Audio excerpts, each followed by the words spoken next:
Hidden in Mexico's shadows, a single man carved a trail of terror. Nemesio El Mencho Oseguera, a former small-town cop turned brutal kingpin, built the Jalisco New Generation Cartel into a $3 billion empire.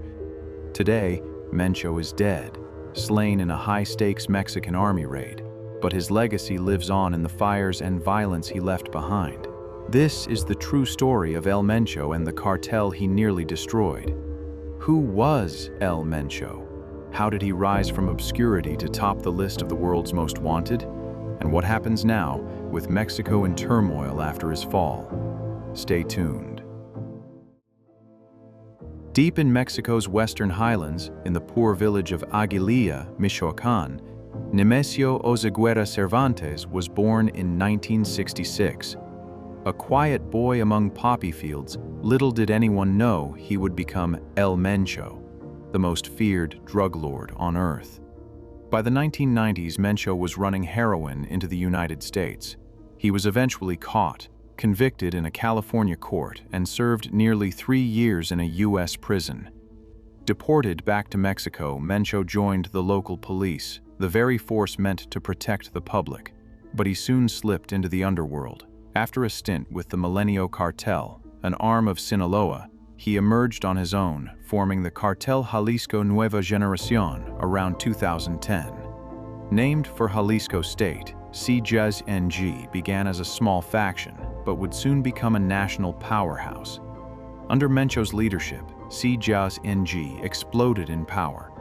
It ripped through rivals with unprecedented brutality. In 2015, as Army Special Forces closed in, his henchmen shot down a military helicopter with a rocket-propelled grenade, a chilling warning to the state. That same year, CJNG gunmen beheaded dozens of federal police officers and marched into towns to plant their flag of terror. CJNG's tactics were as modern as they were brutal. They ramped up drug production, meth and fentanyl, to flood U.S. markets. Unlike some cartels, Mencho's men even took to the skies, pioneering drug drops and booby traps with attack drones in remote villages. They forced Coca-Cola factory workers and even civilians to join their ranks, and taxed everything from turf to avocado groves. One analyst notes Mencho turned his gang into a brash, crude, frightening empire, extorting businesses with a brutal Zetas-style iron fist. By mid-2020s, CJNG was one of Mexico's 2 dominant cartels, rivaling the old Sinaloa empire in reach. El Mencho himself was shadowy. He shunned celebrity even as he became public enemy number 1. But images of Mencho, eyes blacked out, graced US $15 million reward posters. In Mexico, CJNG gunmen even took on humanitarian roles. During the 2020 pandemic, they handed out CJNG-branded food kits to poor families, ironically building local support as the least bad option, according to one expert. To many villagers, the government's absence left the cartel as enforcer of street order. Across the border, U.S. authorities were alarmed.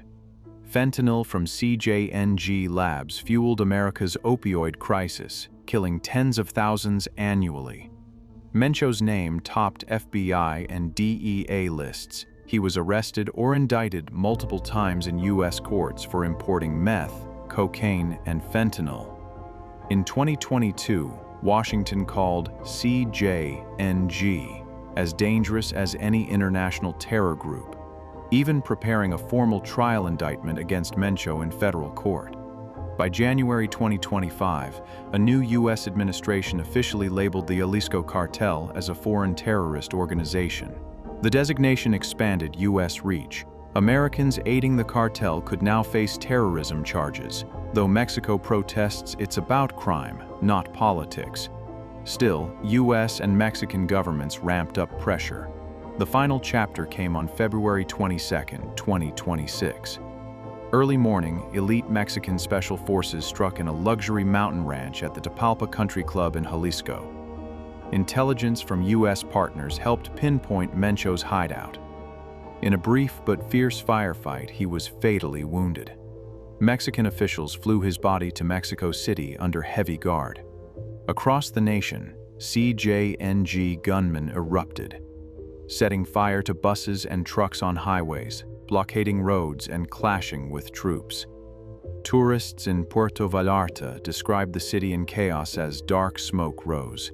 It was Mexico's highest-profile cartel takedown in decades, but it came at a cost. Across two-thirds of the country, violence spiked.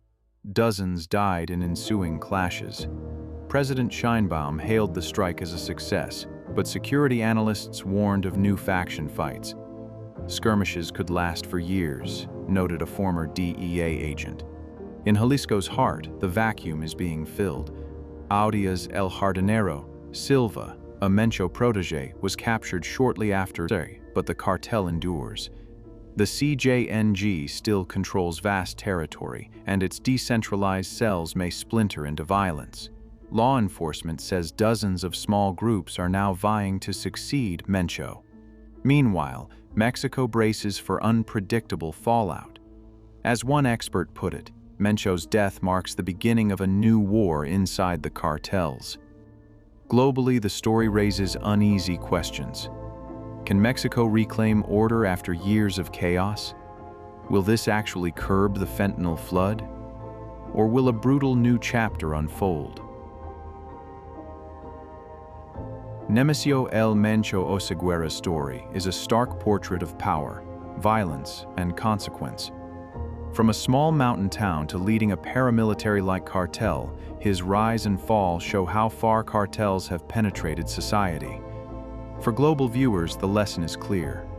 The war on drugs is evolving, and its ripple effects reach far beyond Mexico's borders. If Mencho's death is a victory, it is also a warning. New leaders will rise in the shadows. For now, Mexico faces an uncertain future, guarding its neighborhoods and its soul against the forces that once answered to one man's name. Thank you for watching. Please like, share, and subscribe for more in-depth analysis on world affairs.